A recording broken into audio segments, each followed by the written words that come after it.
আমজনতা কি ভাবছে? সরকারি পরিষেবা কতটা পেয়েছে? শিক্ষা ব্যবস্থা কতটা এগোলো? আপনাদের কথাই আমরা তুলে ধরবো, আমরাই দেখাবো ভোট জনতায়।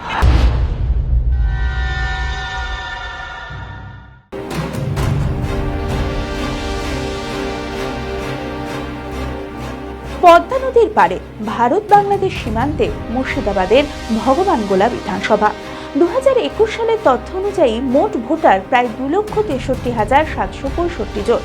2021 সালের বিধানসভা ভোটে জয়ী তৃণমূলের বিধায়ক ইদ্রিস আলীর মৃত্যুর পর 2024 সালের উপনির্বাচনে জয়ী হয়ে বিধায়ক হন রেহাত হোসেন সরকার। 2024 লোকসভা ভোটে মুর্শিদাবাদ লোকসভা কেন্দ্রের অন্তর্ভুক্ত ভগবানগোলা বিধানসভা কেন্দ্রে তৃণমূল প্রার্থী বাম কংগ্রেস জোট প্রার্থী মোহাম্মদ সেলিমের থেকে 23,776 ভোটে এগিয়েছিলেন। ভগবানগোলা 1 ও ভগবানগোলা 2 নম্বর ব্লকের 7টি গ্রাম পঞ্চায়েত নিয়ে এই বিধানসভা কেন্দ্র গঠিত। এই ভগবানগোলা বিধানসভা কেন্দ্রের সবথেকে বড় সমস্যা পদ্মা ভাঙন। দিনের পর দিন নদী ভাঙনে তলিয়ে গিয়েছে ঘর বাড়ি, চাষযোগ্য জমি। এই বিধানসভা এলাকায় কোনো কলেজ না থাকায় উচ্চশিক্ষার অভাব রয়েছে যথেষ্টই। লালবাগ, জিয়াগঞ্জ ও বহরমপুরের কলেজেই ভরসা ছাত্রছাত্রীদের।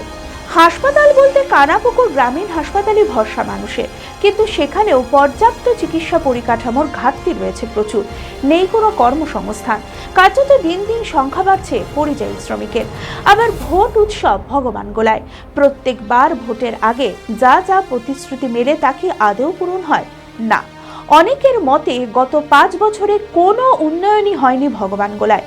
প্রত্যন্ত গ্রামীণ এলাকায় কোনো উন্নয়নই আসেনি। গ্রামগঞ্জে খুব একটা দেখা যায় না, মোটরে একটু লাইট টাইট হয়েছে, এগুলোই দেখা গেছে। তাছাড়া গ্রামের দিকে কোনো উন্নয়ন হয়নি। এই তৃণমূল দলটা তো একবারে সেই চোরের দল। তো আমরা একটা জোটের ক্ষমতা আসুক, এটাই চাইবো। রিয়াত হোসেন ব্যক্তি হিসাবে খুব ভালো। ওই গ্রামের দিকে কাজ করেনি, একটা কথা বলবো, এই মোটরে লাইট টাইট করেছে, এটাই। অন্যান্য কাজ আমাদের চোখে পড়েনি।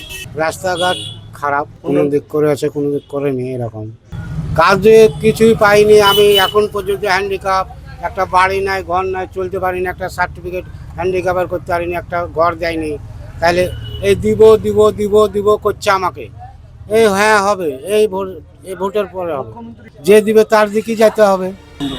এখন তো অধীর চৌধুরীর দিকে বেশি টান, যেটা কথা। আবার অনেকের মতে বিগত 5 বছরে বিধায়ক রেয়াত হোসেন সরকারের হাত ধরে রাস্তাঘাট থেকে শুরু করে বৈদ্যুতিক আলো, পাড়ায় পাড়ায় সমাধানে প্রচুর উন্নয়ন হয়েছে ভগবানগোলায়।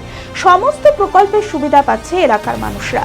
তাই এবারও শাসক দলকেই ক্ষমতায় চায় সাধারণ মানুষ।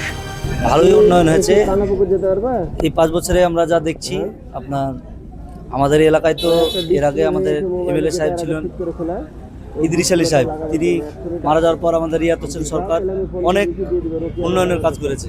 যথেষ্ট রাস্তাঘাট, আলো সব কিছুই দিয়েছে। এবং আমাদের সরকার, যে মাননীয় মুখ্যমন্ত্রী মমতা বন্দ্যোপাধ্যায়, উনিও যে পাড়ায় পাড়ায় সমাধান যে টাকাগুলো দিচ্ছে, খুব গ্রামের উন্নয়ন হচ্ছে। আমরা আবার মমতা বন্দ্যোপাধ্যায়কে দেখতে চাই।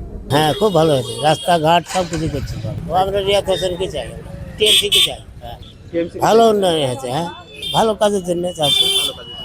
সরকার তো প্রচুর উন্নয়ন করছে সাধারণ মানুষের জন্য।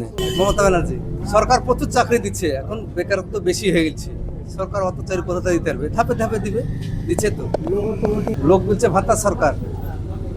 সাধারণ যারা মূর্খ লোক আছে শ্রেণীতে, তারা তো চাকরি দরকার, তাদের তো ভাতাটাই দরকার। ভাতাটার জন্যই সরকারের ভোটটা বেশি পায় আমি মনে করি। হ্যাঁ, আবার তৃণমূলকে ক্ষমতা দেখতেছি। তাহলে কোন দিকে পাল্লা ভারী? শাসক, বিরোধী নাকি জোট? কার সমর্থনে সাধারণ মানুষ? বিধানসভা ভোটের খুঁটিনাটি শুরু থেকে শেষ প্রতিটি তথ্য জানাবো আমরা। চোখ রাখুন TV24 বাংলায়। ভোট জনতায়।